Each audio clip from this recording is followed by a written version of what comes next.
ఒక తోటలో ఒక కొమ్మలో ఒక పువ్వు పూసింది.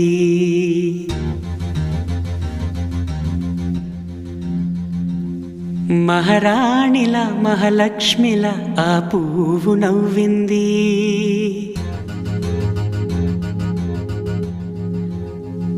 అలాగే నవ్వుతూ ఉండాలని,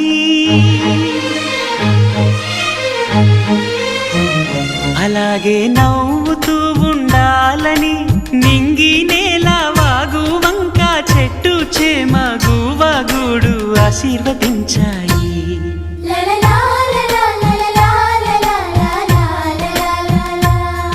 ఒక తోటలో ఒక కొమ్మలో ఒక పువ్వు పూసింది. మహారాణిలా మహాలక్ష్మిలా ఆ పువ్వు నవ్వింది.